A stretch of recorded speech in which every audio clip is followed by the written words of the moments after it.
Hey everyone, I'm Lexi Duda, and you're listening to On a Water Break in Rhinestones, a podcast where I'm bringing you unique experiences from twirlers from all over. And today is definitely a special one.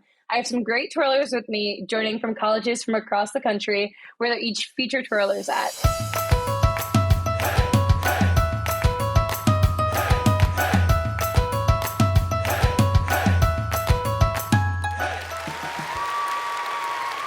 So let's introduce them. From Grand Valley State University, Amelia Adam. Hi, everyone.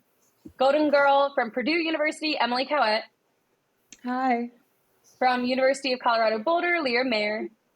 Hi. University of Maryland, Gabby Steed. Hi, everyone. Orange Girl from Syracuse University, Abby Veccia. Hello, hello. Kansas State University, Bailey Walke. And from University of California, Los Angeles, Ben Zietz. So thank you all for joining me today. So let's get straight into it. When did you guys start twirling? Let's go ahead and kick it off with Amelia. Hi, everyone. So I started twirling when I was 5 years old. I'm actually from Pennsylvania, and I traveled 10 hours to go to school in Michigan. And in my area back home, I had a group that was called Twirlers. And I saw them at one of our local hamburger festivals because we're from Hamburg, Pennsylvania. And from the moment I saw them, I knew that I wanted to twirl and I wanted to just go far with it. So has anybody else kind of seen the way that you got started? Was it kind of you saw them at an event or anything, or is it more like family based? So who else has started from an event? I saw my team performing in a Christmas parade, and it was kind of a mix of both because I saw them twirling and I showed interest in it to my mom, and she actually twirled when she was younger. She didn't compete or anything, and she only twirled for a couple years. But when I said I was interested, she knew exactly who to put me in class with. So I joined the Red Star Twirlers, and I still twirl with them today. And they're right next to my hometown, so it's very convenient. That's fun. Somebody else chimed in too. And I started when I was 2.5. I saw twirlers at my cousin's dance recital. And I went home and got a spoon out of the kitchen drawer and was trying to twirl it as this little toddler. So my mom put me in classes. I'm from Des Moines, Iowa, so she put me in classes with a studio there. And then eventually I got to work with my private instructor that I still work with today, and it was off to the races since. So twirling with the spoons reminds me of I'm pretty sure every twirler in class growing up with their pencils. When they can't focus and you just start twirling it and tapping it, and then people give you the eyes. They're like, "What are you doing?" I'm like, "Just don't worry about it." It's fine. I'll still do that in class. Yeah. I feel like it never ends when you're thinking anything that is like a stick, you twirl. Yeah. Oh, all the time. It's definitely a habit you can't break. Let's talk a little bit more college twirling. So let's go kind of one by one. Tell everybody what year you are and your major. So go ahead and let's just go in order the way that we started this. Amelia, go ahead, kick it off again. So I'm a junior at Grand Valley, and I'm majoring in elementary education with a degree K through 6th with an emphasis on English. So yeah. Emily? Hi, I'm majoring in speech, language, and hearing sciences, and I'm a junior, and I'm also minoring in human development and family studies. Leah? Hi, I'm a senior and I'm majoring in broadcast journalism with a minor in sports media. Gabby? I'm a senior also, and I'm majoring in kinesiology with a general business minor. Abby? I'm a sophomore studying health and exercise science, hoping to possibly go into PT work. Bailey? Hi, I'm a junior studying aerospace engineering with a physics minor. And Ben? I'm gonna be a senior because we start school in a week and a half, but and my major is psychobiology. Okay, wait, I got a quick question for you. So I know everybody else is well into their football seasons and their semesters and everything. So how does that work band camp wise and everything? Because I think most people here probably had band camp within the first couple weeks of August, right? I'm thinking that. So when did your band camp happen? Was it still in August? Well, band camp starts tomorrow. We actually haven't started band camp yet. And then we have a few preseason games. Uh-huh. So those are optional because a lot of people haven't moved in and stuff. So I went to one of them because I was out of the country for a couple of them. But I went to one yesterday, and then we start band camp tomorrow. And then we start school next Thursday. That's crazy. Okay, wait, then when do you guys get out? For we the get semester? out mid-June. okay, do you guys have like 2 semesters, or how is it?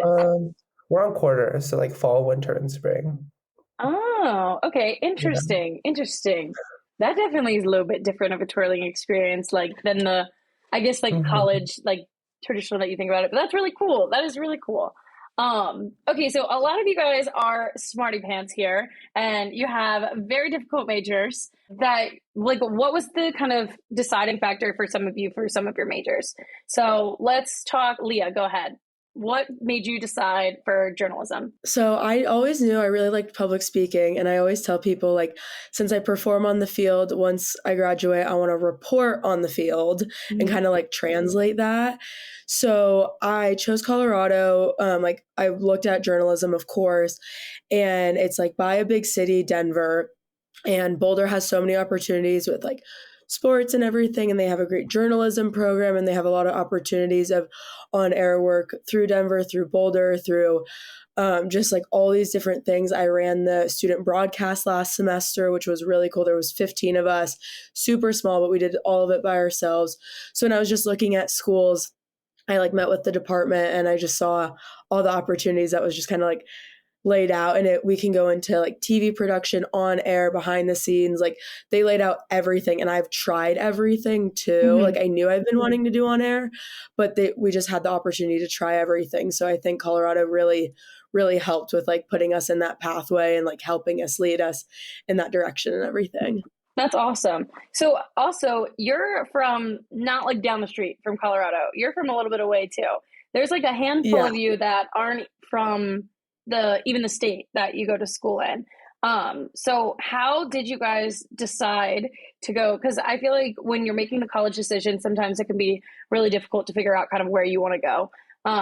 And especially putting distance in there with it. How did some of you decide? Abby, let's go with you. You're from Florida and you're all the way up in New York. How did you make that decision? Definitely a different climate change. But beyond that, how did you decide? So when I had the opportunity to go to college outside of Florida, I was like, oh, that'd be such a fun opportunity. And I knew I really wanted to twirl. So with the Orange Girl, like, I auditioned with it.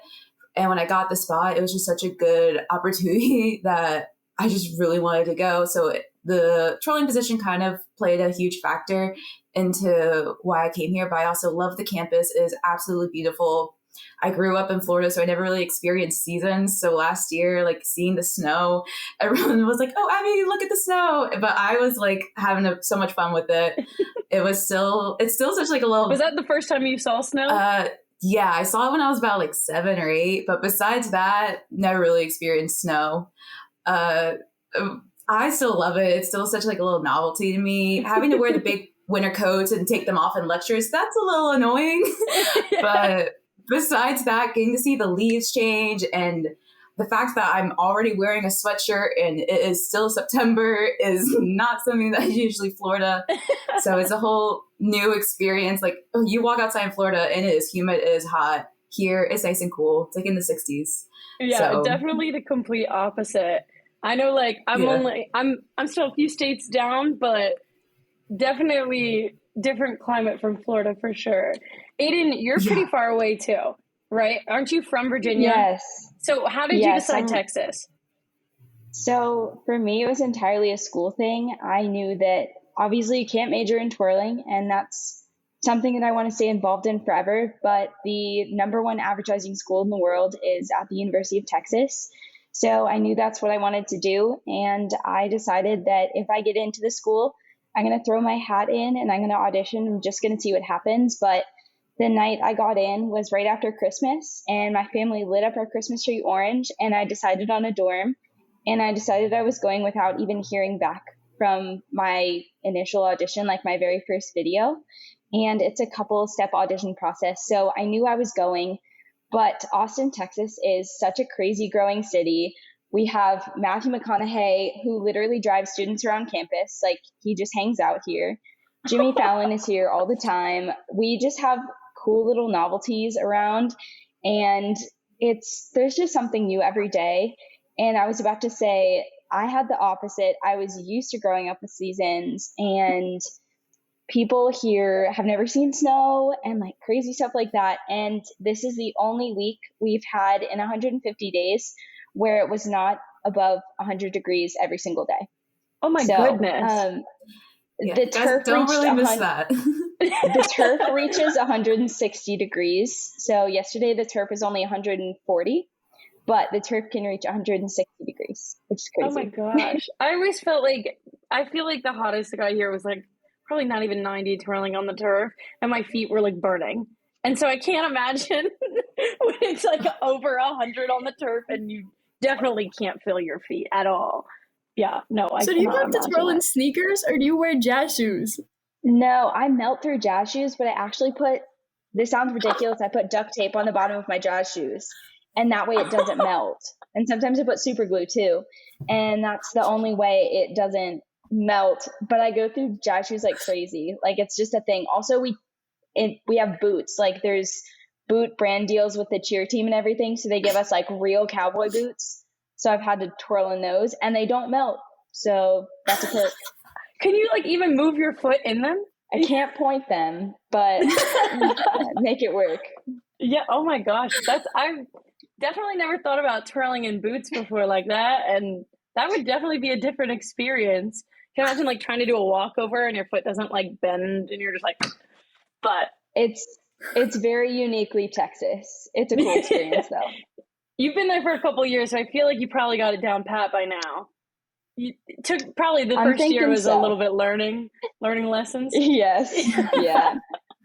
Okay, let's talk a little bit about what you guys what's your favorite part about your school? Let's do like two different ways, kind of your school as a whole and then like twirling experience wise. So Emelia, let's start with you. My favorite part about Purdue is that everyone here loves Purdue. And after you graduate, you're still so involved with Purdue and with Boilermaker Nation as well. It's so fun. At every game, so many alumni come back. And from a twirling aspect, we do a pregame performance at Slater Hill. And every game, the alumni come up and we sing our alma mater together. And every game, there's so many twirling alumni that come back and watch.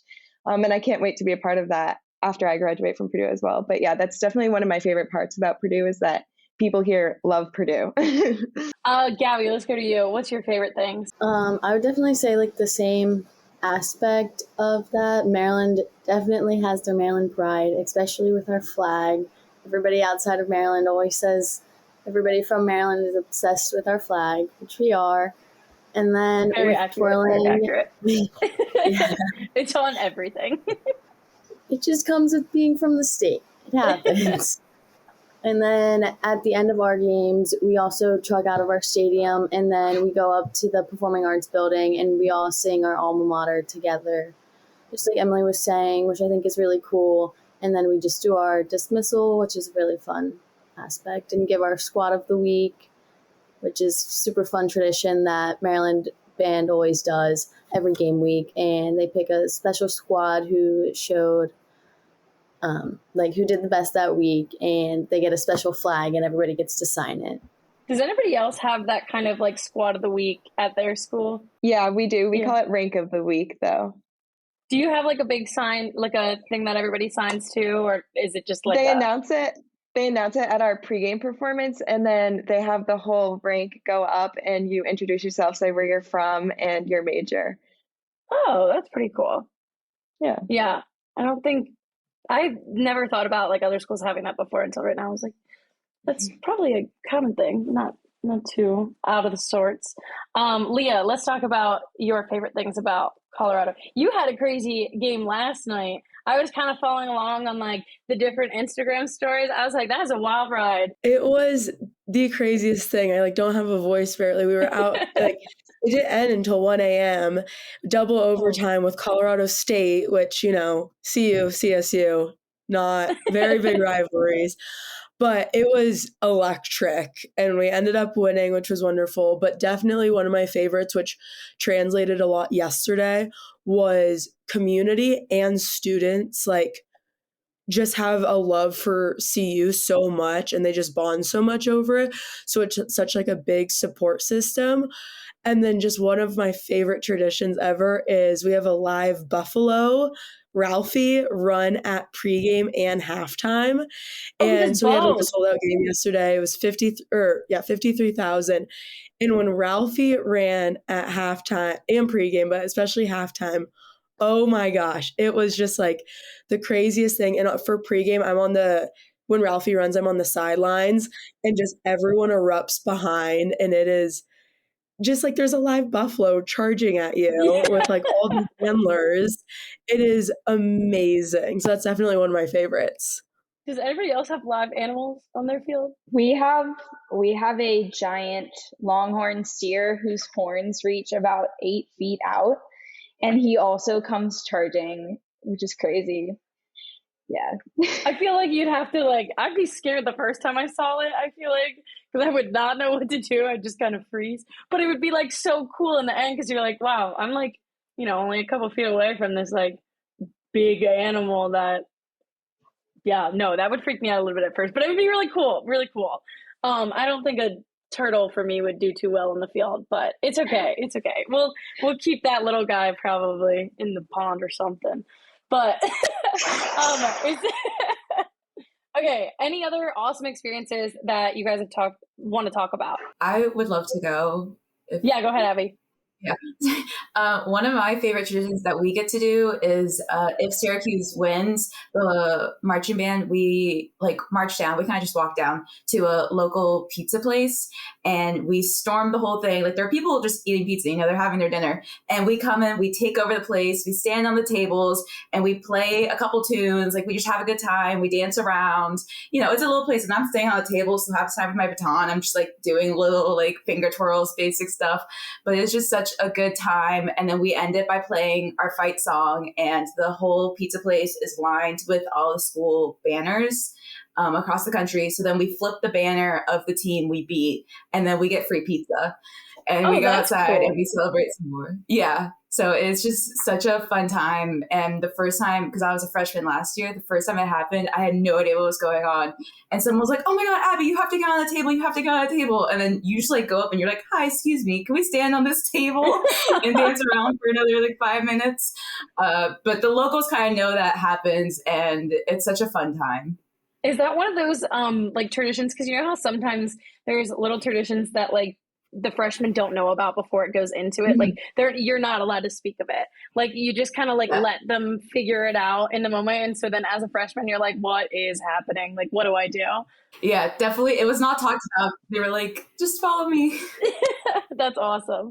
Bailey, what is a cool experience that you've had? So one thing that Kansas State does, it's kind of similar to what Abby was just saying, is every Friday before home game day, we do they're called pub crawls, and there's 3 of them. And we go through basically the downtown bar, and they're bar scene. And there's 2 different bar scenes, and then there's one that kind of bounces around. And we go in and we play to each bar, and we play for everyone in there. And it's a little mini pep band. And we play fight song, we play Wabash, which is another tradition we have. And the community loves it. They all go crazy for it. And it's one of my favorite things, and it always gets me so hyped up for game day. The only thing is that at K-State we do really early game day rehearsals. For 11 a.m. we'd have a 6 a.m. rehearsal, so that's a 3 a.m. wake up for me. So sometimes on Friday nights, we get home at 11 p.m. from pub crawls, and then have to get up at 3 the next day. So it's sometimes a lot, but that's one of my favorite traditions is pub crawls. Those are super fun. That's one thing too, getting up early, that I feel people that aren't twirlers don't necessarily understand that, say it's a noon game day, most times you'll have practice at call time probably at 6:30 in the morning. And then you're probably up by 3 or 4 at the latest trying to get everything together, because I think a lot of people try to get all their hair and makeup and everything done before you get to the game, to practice and everything, because it's one less step, especially depending on the game day, it could be a really fast turnaround to your next performance after practice and everything like that. So that's one thing that I think is really really about, maybe other sections for game day don't necessarily have to get up as early and they get a little bit more rest. But I think that's one thing that's kind of cool about twirlers. So we all know how to, I think, power through a little bit, especially because there's all these performances either late night, the game before, or game days are really long.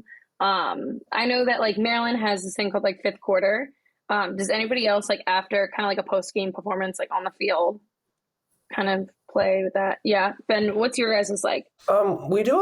We also do a post-game every single game, no matter what. So at the end of the game, we will all get on the field and then we'll do like 4 or 5 songs. And then usually it's just like the band parents by then or like the band fans. But it's always fun to get to perform again, although like we're really tired by the end of the game. But yeah, that's always special.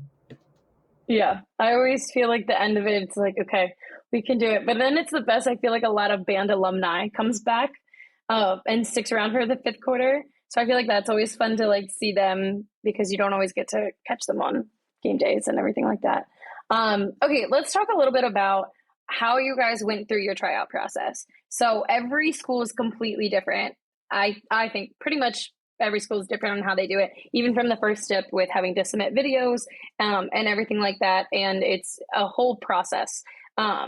So let's dive into, Aidyn, tell us a little bit more about yours. I know that you said that your stuff was already submitted by the time that like you found out and accepted the school and everything. But like, how did yours work out? Absolutely. So something that I always tell non-twirlers is something that's special about twirlers is that we have to get into schools academically. Specifically with Texas, we have no alternate program of a community college bridging in. So you have to be a fully accepted student to be able to go to the final audition. So my audition process looked a lot like any other high school student, taking the SATs, doing all those applications at the same time that I was filming audition videos. So I was on my high school field, and this was in COVID, so it got had to get a little creative with like faking crowds and putting in crowd noises for my freshman year. And like, we didn't have football games. I never went back to high school after my junior year because my area was on such high lockdown. But submitting an initial audition video, essay, 3 letters of recommendation, resume, couple other just general pieces of information, completely separate from my school application. And UT has 2 separate applications, one where you apply to the school just as a general university, and the second where you have a completely different process to get into your major. So there's a possibility that you could be an accepted student, which many people are, but you do not get into your major and you have to essentially wait to get into your major. So I was able to get into both, but I didn't know that at the time. So I submitted 3 applications, one for the twirling position, one to the university, and one to the advertising school at the University of Texas. So I ended up hearing back about getting into the advertising program and by default getting into the school. And I still hadn't heard back on my first round. And I told them that I got in. And then the same week I got told I made it to the second round. So the second round is a live audition. So you have 3 songs and you're given this is my experience. I don't know if this will change, but the first one is a full halftime show and they give you free reign to do 1, 2, 3, 4 glow batons, fire batons, whatever you want to do. So that's up to you. And then they challenge you to do a fight song with 1 baton only, and that's Texas Fight. And then there was kind of more of a surprise song that came a little last minute. And something that me and Bailey, I guess, have in common is Wabash Cannonball is also a tradition that UT picked up. I don't know if we were first. It very well could be K-State. But so that's another one. We do Wabash as well. Oh my gosh. They play really slow. They play really slow. Our school's on the Wabash River, so I don't know how that ties in. But we do Wabash too, but we definitely stole it from somebody. Wait, Emelia, you guys play it too?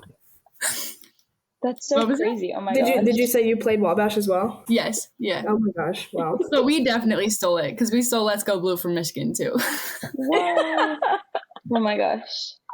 That's hilarious. But anyway, so we just there's a little bit more of an improv-y tradition with Wabash because that's, again, one that will have a donor tailgate, or Matthew McConaughey will look at the band and he'll be like, go play something. Like, I want to hear something. And that's when Wabash gets the crowd going, and you kind of have to make something up on the spot. So that's kind of a UT tradition to kind of test improv and kind of that on spot ability.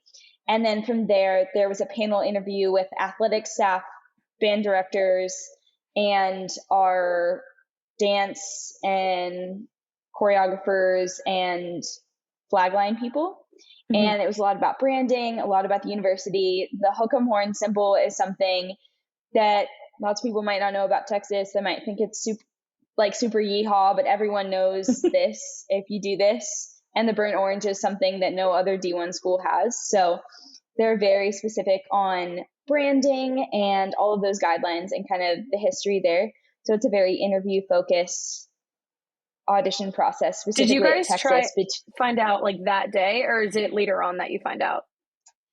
I found out 2 weeks after my final auditions and panel interview.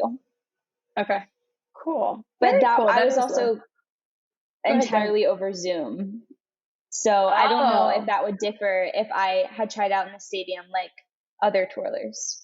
Yeah, because COVID definitely changed the way that like tryout processes worked and everything like that. Emelia, how does your tryout process? Do you try out every year? Because you both are feature twirlers and you've been at your school for a couple of years now. Is your process, was it similar at all, or how did yours work? Because you were during COVID as well, right? I was the year like after COVID, but it was still like COVID time. It was 2021. But my process is a little bit like shorter. We don't have like as many requirements as a lot of the other schools that I applied to. So it was kind of more like very simple and direct. But we have to apply to Grand Valley first, and we have to make sure that we can get in before we apply to the program. So we're kind of like later. We don't have to apply for the school until like February, March. Okay. And then after you applied and you get into the school, we send in just an audition video, and it can be like however length, because I know some schools like have like the 2.5 minutes or like the 5 minutes or like the 10-minute video. So ours is pretty much just put out your best foot forward and show us what you got. And so for me, it was sort of COVID, and with me being 10 hours away, it was hard to get with school and travel to Michigan for different aspects of it. But after you send in your online video, they will, if they want to accept anybody that year, they will give you a call back. And normally if it's not COVID related, or if you're like closer, they'll have you come in for a live audition. Mine was over Zoom, and I actually had COVID during my audition. But my gym that I go to, it's like an old high school gym at home. So nobody was there. So they allowed me to use it.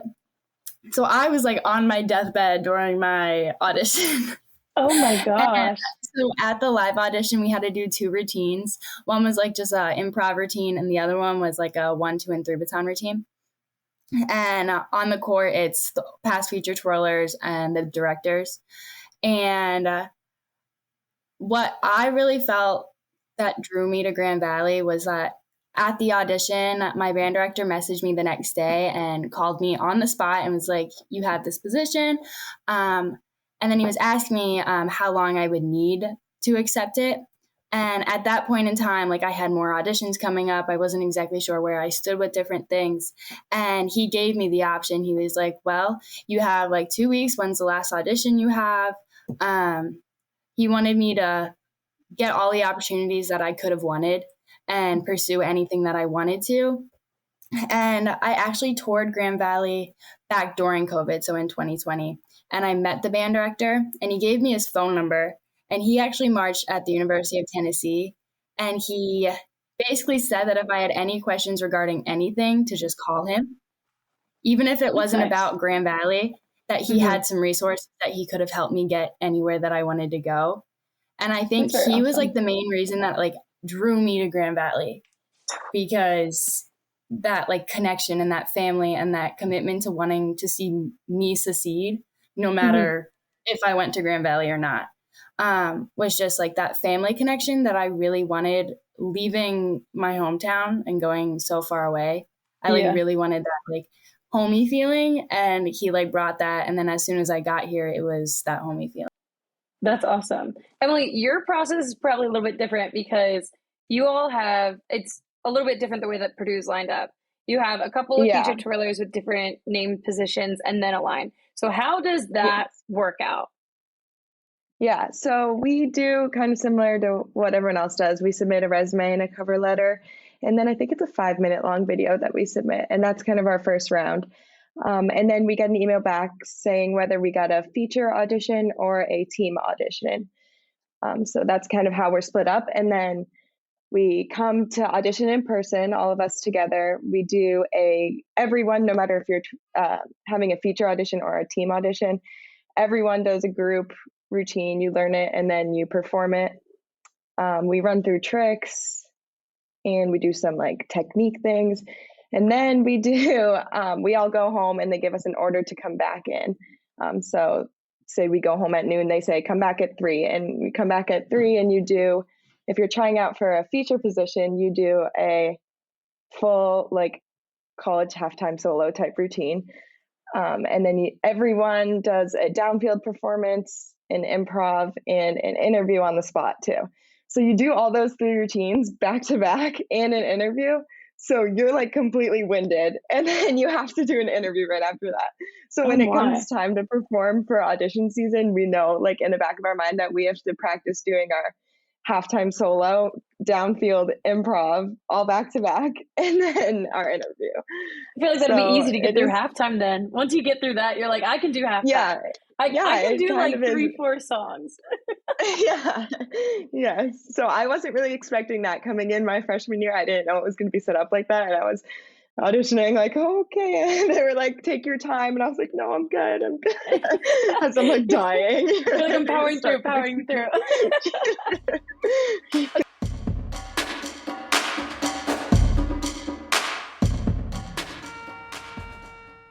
Hey everyone, it's Ashlee from On Our Water Break. And while you're getting to know some amazing twirlers with our host Lexi Duda, there's a whole other show happening each week with tons of hosts from all over the marching arts activities, which includes winds, percussion, color guard, and twirling. So join me and all my friends to talk about all the things you and your friends are talking about on a water break. Now back to Lexi.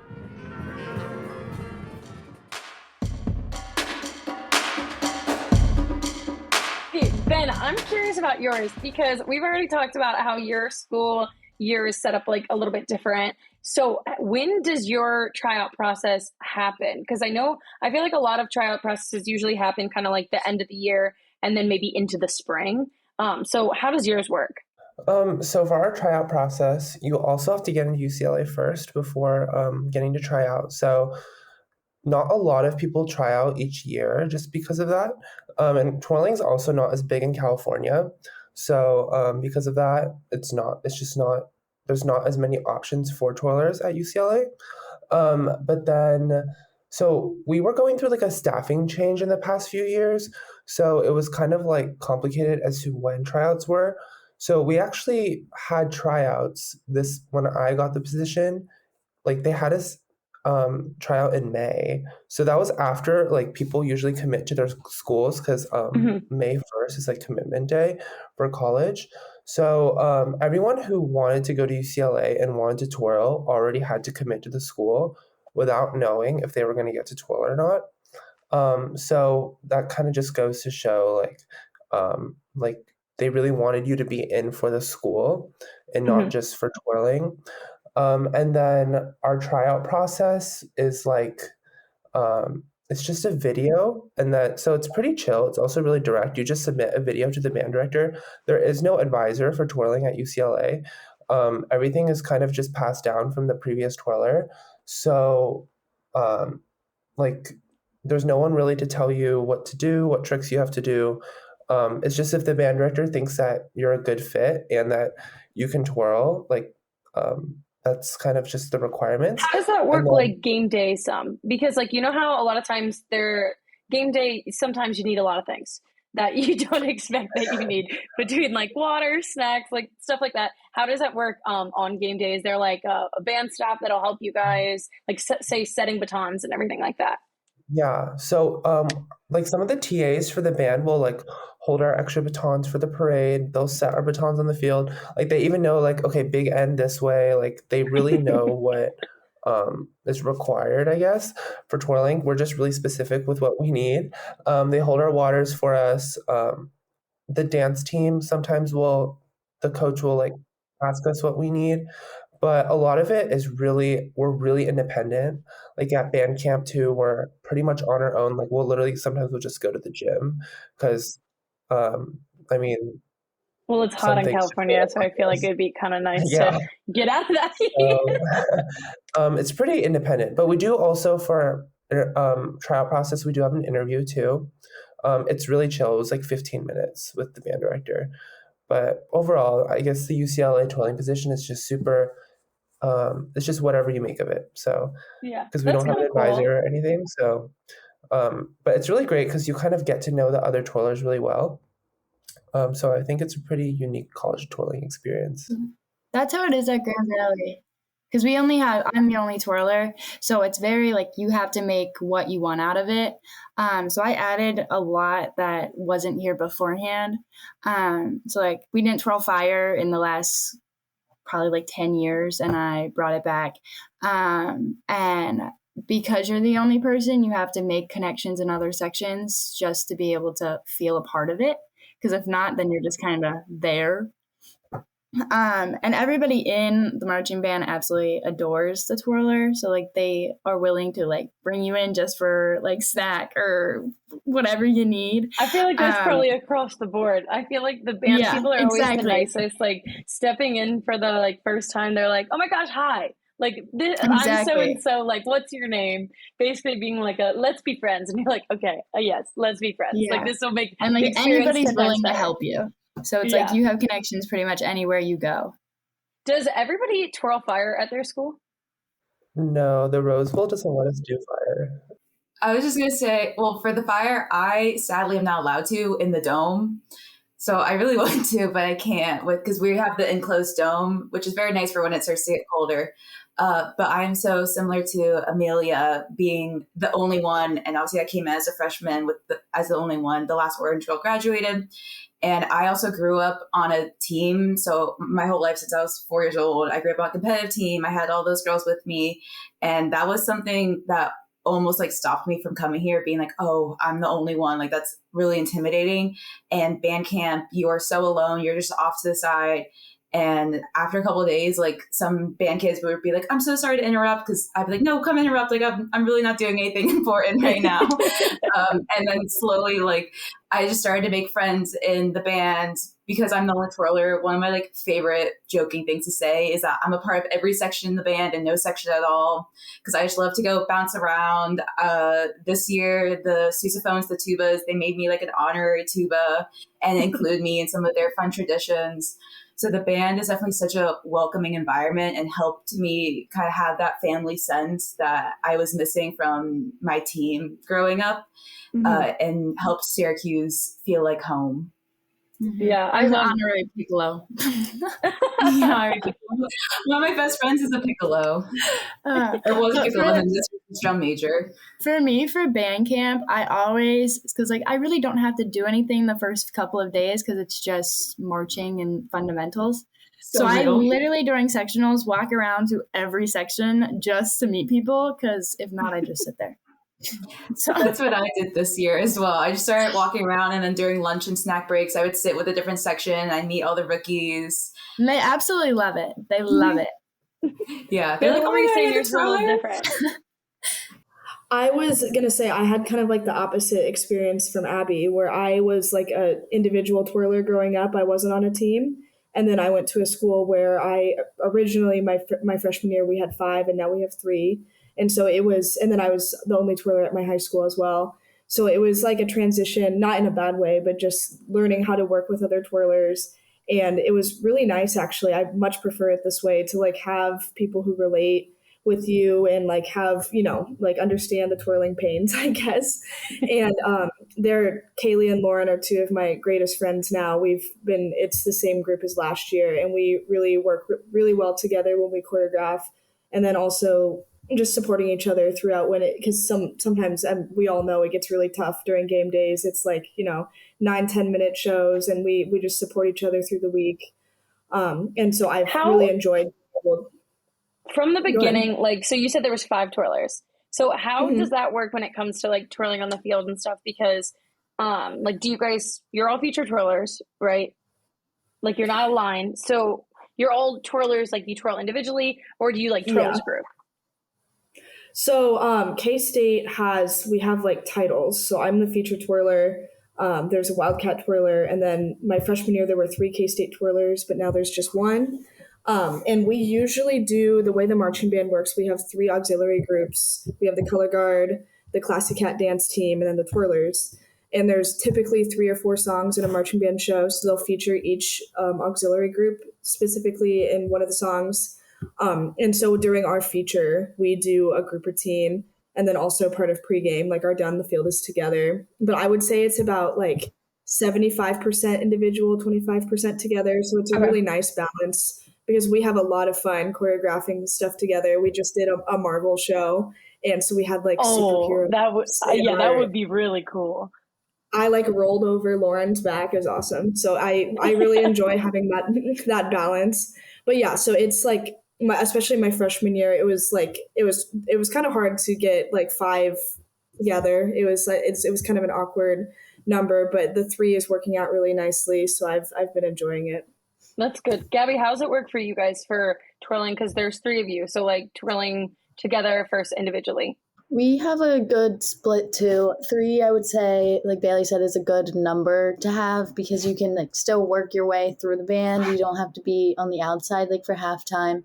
For pregame, we do a couple sections together and then individual stuff. And then our halftime, we'll normally meet up if there's like a big open space in the front or the back. We'll make up a group section, and then the rest will be all individual, and we'll just all like rotate around the field.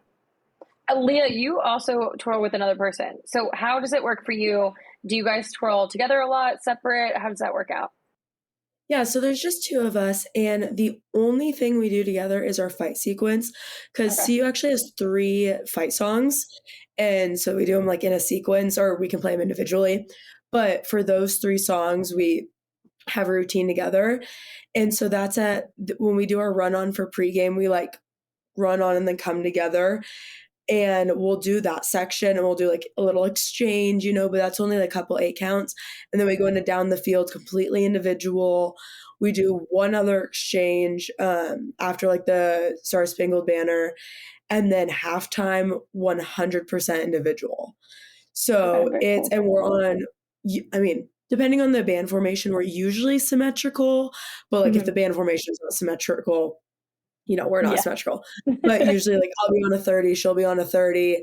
And then we do each halftime show twice. So we'll perform to one side of the stadium for one game, and then we'll just take that and switch. So we don't have to like switch formations or anything because like I'll be performing to the east side one game, and then we switch, and then that's the west side the next game. Okay, that makes so it's sense. really nice that we don't have to like switch sides or anything. And then for like the next show, we'll start on opposite sides and like do that. So it works out really, really nicely with the 2 of us, especially because it's like not one person's in the middle. We don't have to like switch around in any way. It's just like symmetrical. And then we do our fight sequence for pre, and like the night we do a stampede the night before home games, which include a lot of the fight sequence and stuff like that, which we choreographed together, which was cute because we don't do any like choreography together. So we did have fun with that. And she's MBTA, like only MBTA. I'm only USTA. So bringing those like together, like all the things in was really, really interesting. And like our vocabulary baton was really, really funny, very different. And so we did that a lot with fight sequence, but otherwise it's completely individual. That's very cool. Okay, so now let's move on to like when you guys are talking to people that are interested in twirling in college and everything like that, what is your best advice? Abby, let's start with you. I would definitely say to reach out to the current twirlers at all the schools. Instagram is such a great way. I know I reached out to so many people. I also emailed, I think, all of the band directors at schools I was interested in, and they all pretty much got back to me. So I would definitely say just like talk around. And if you have like, when I was growing up on my team, like there were a bunch of girls that went off to different colleges. So I would talk to them about their experience. So just reach out as much as possible. Aidyn, what about you? I would definitely say to treat yourself like a fan first. So I kind of went based on my heart, and I was like, where do I have the most fun when I go to games? Where do I feel that the environment's electric, and what fits my personality? So I did a lot of soul searching to kind of find what feels like it's going to fit, because you twirl best when you're happiest, when you're your most confident, and if you're in a space that you love. So if being on the competition floor is your happy place, you're going to do great there. So in all of my college touring, I knew that I wanted, my criteria was like a huge football school in the South, and I don't do well with the cold. So that narrowed down my search, and Texas just seemed like the perfect fit. And I just completely attended as a fan one game. And then I also went a second time with Caroline Carruthers, who's a former Miss Texas and a former Longhorn feature twirler. And I was able to shadow her for a day, but treating myself like a fan first and just talking to students and seeing what the energy in the student section is like as a high schooler was really the deciding factor for me. And I just knew that if students could be so passionate about a school, I couldn't even imagine the pride I would feel stepping onto the 50-yard line every single game. Yeah. So I just entirely picked based off the energy, and literally I just vibe check. Like I just vibe check the school so hard. And I was like, this works. Like this is it. You're going to be there for 4 years, so you definitely want vibes to match for sure. Emily, if somebody, go ahead. Sorry. And it's so funny that you said like you had standards, because I had like pretty much the same standards. Like I wanted to go south. I wanted to go somewhere warm. Like I was getting out of the cold. And now I'm in a place colder than where I started. Now you twirl in the snow some, I feel like, right? Yeah, we get the lake effect, so we get lots of snow. If I didn't have the dome, I probably wouldn't have come so far north, but we have the dome, which is very nice. The one time that is really cold is we do a quad show beforehand, which is like 30 minutes long. First time I had to do that, I was very tired. But that's like the one time where it's cold and I wear a jacket, but then once we get inside the dome, it's pretty okay. I wear layers upon layers of how many pairs of tights do you wear? That's a real question. So on a really cold day, I have a pair of leggings on, one of like the thermal shirts on. On top, I have a full bodysuit, like a nude full bodysuit that's like all the way down to my arms and all the way down to my ankles, and I wear 2 of those. And then I wear like 3 pairs of tights, and then I have a nude, like just a nude material lace that like you wear for like strut costumes. Mm-hmm. Like that bodysuit for my arm, so it looks like a costume. And then I put my costume on over top, and that's what I wear for like pregame and halftime. And then when like we're in the stands, I have like a sweatshirt on and sweatpants on, and then a heavy jacket. That's a lot of layers. And a lot of hand warmers. Yeah. I thought 2 pairs of tights were a lot of layers. Nope. You never feel so wide than twirling in Michigan ever. Do you do not the hand warmer, but the back warmer, and like stick it inside your costume, like in your back? I actually have no idea what that is, which I'm going on Amazon after this to look this up. There's these like it sticks to you. So it's like if you get your lower back warm, yeah, it's like so probably. Cool. I have people in the band just throwing like hand warmers at me because they're like, "Are you okay?" I was like, "I'm fine." Hand warmers are a lifesaver. I feel like I used to use them, and then I would be like, "Hey," like right before step off for pregame, I'd like look at somebody in the band and be like, "Can you hold my hand warmer for pregame and I'll get it afterwards?" And they're like, "Yeah, I had sure." the drum leg coordinator hold all of my clothes. I was like, "Here you are." But I'm fortunate. I've only had one game in like the 2.5 years that I've been here that it snowed, and that was for a championship game, and I didn't twirl, like I just stood there. So I feel like it'd be pretty hard to twirl in the snow. I would not want to experience that, but they could barely play football. So okay, I feel like that's fair. I feel like nobody can. They had tractors like plowing the field as they were playing. It was so funny. That's a different sight. Okay, Emily, if somebody were going to try out at Purdue, what would be your best advice for them? I would say to definitely come tour the school, and it works out perfectly. I toured the school when I came to try out. And as soon as I came here, I knew that it was the perfect fit for me. But definitely look into your major, talk to the current twirlers. I know I reached out to Amanda Coy, who was the Golden Girl at the time, when I was a senior in high school. She answered all the questions I had. She also connected me with the twirling advisor that we have here as well. So definitely reach out to the current twirlers. It doesn't hurt. And look at the academics and come toward the campus for sure. What about you, Leah?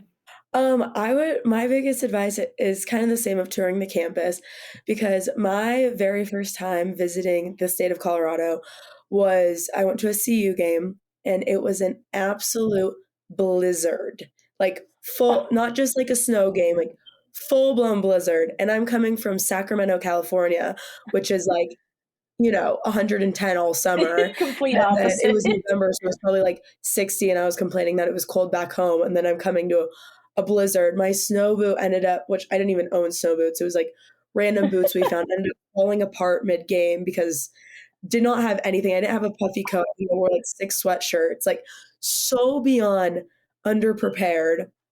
And I still, like, even though everyone was like, we're so sorry you're like coming to this for the first time, but you have to like see this extreme weather if this is like an option for you, especially coming from a place that doesn't snow. And I don't know what it was, but I was like, oh, I want to do this. Like, sure, you're like freezing out in the field. Like, I was watching the twirler at the time, and I was like, she's like miserable, like absolutely freezing, can barely catch the baton. And I'm like, okay, that sounds great. Like, I want to do that. To this day, I don't know what, like, it worked out. I don't know what I was thinking, and I've twirled in the snow now too, and I've done the a million layers of tights and stuff. But like, visit your school, because there was like another school I had where I was like, I'm going to that school. I visited and instantly like was like, this is not for me, like all of that. So visiting and talking to everyone, like the band directors, especially, because I didn't realize how much time you'd be spending with those band directors and just the band as a whole and just all that. So like following their traditions and wanting to be a part of that is just such a big deal. And I mean, I'm really into sports, so that was like also a big deal to me. Of like good football team, which ironically we haven't had the past couple of years. We were 1-11 last year, so now we're 3-0, which is awesome. I was gonna say you're holding on this year pretty well. Like, yeah, this year's a whole different ballgame. But definitely visiting and, like everyone said, taking advice from every single twirler and every single school, because even if you don't like or love something at a different school, making sure that translates or doesn't translate to the school you pick. Such a big deal. Gabby, what about you? For like high schoolers right now, if they're even interested about twirling in college, what do you think they should look for? Kind of advice for that? I was going to say also visiting the school, but along with that, a lot of colleges now are offering high school band day or just even a band day in general, so younger kids are able to come. And I think that's a great experience for everybody who's looking to twirl in college to be able to experience, because you learn the different schools' game day traditions, you just learn about the school, and then along with that, you're able to see campus, see the full game day experience. And a lot of times I feel like with those two, like you can even reach out to the twirlers, wrap it all into one. So then like seeing like a band practice wouldn't be like a bad idea either, just because, I mean, like Leah said, you're going to be spending a lot of time with the band director, everything like that. So anything that you could probably see before you step foot there, like for the first time, would be awesome. Emelia, what about you? So for me, my audition process was a lot different than many others, because I had my standards set and then I chose the complete opposite of my standards. But for me, like my biggest thing that my mom always told me was that you'll end up where you're supposed to be, like no matter what, that like everything works out for it. So I pretty much was like, I just had to stay organized with everything because I was so chaotic about it.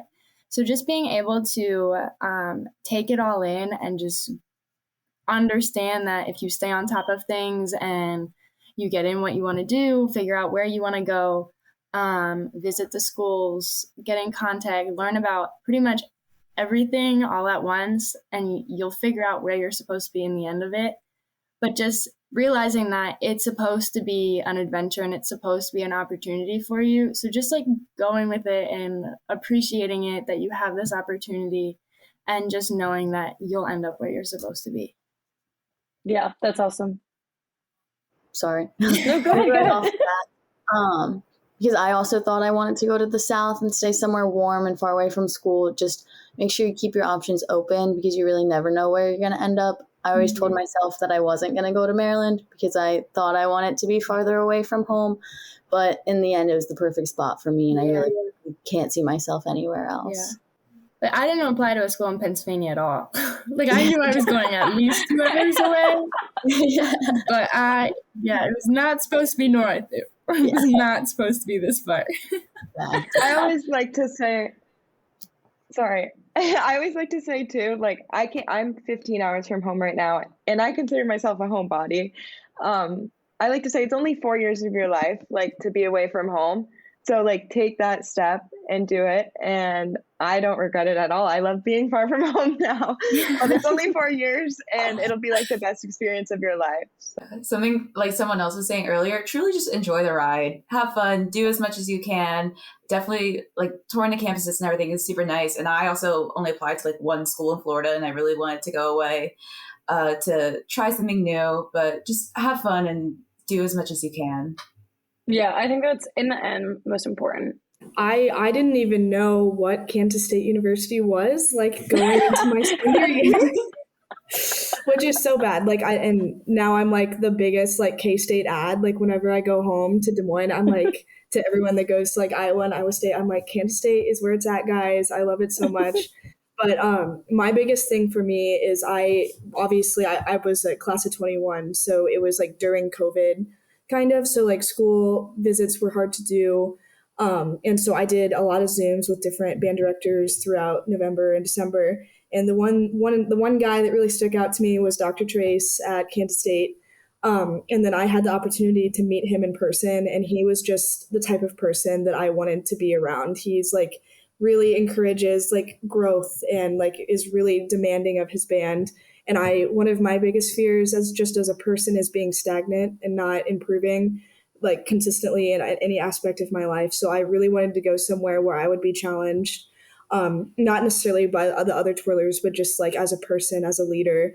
And that is 100% what Kansas State was. And just like, it was also the campus. I never felt like I never thought that I could feel at home somewhere, you know, just like, I thought it was cliche, but I 100% felt that. Kansas State, and now I just every day I'm so thankful that I chose this school. It's the absolute best. So I made the choice. Definitely living in the moment is like the best for your 4 years of college. I know it's also cliche to say, everybody says it flies by, but like it really does fly by. Really does. You're like in a heartbeat, all of a sudden it's like you're halfway through college and you're like, oh my goodness, I only have 2 more years of like performing at all of these different events. Enjoying like my major, really learning all that I can and stuff like that. So definitely for everybody listening out there, if you're interested in college, these are great people to reach out to for resources if you need to. I'm sure that they will answer like right away. And just be patient with the process. Everything in the end will definitely work out the way it should. Okay, I want to say thank you to all of you for joining me today. Thank you so much today. It was great. So for everybody listening, thanks for listening for this week's episode of On a Water Break in Rhinestones. I'm Lexi Duda, and my guests, Emelia, Emily, Leah, Aidyn, Gabby, Abby, Bailey, and Ben. Make sure you go follow On a Water Break on all social media platforms. And that is all for this week's episode. So until next time, bye everyone. Bye. Bye.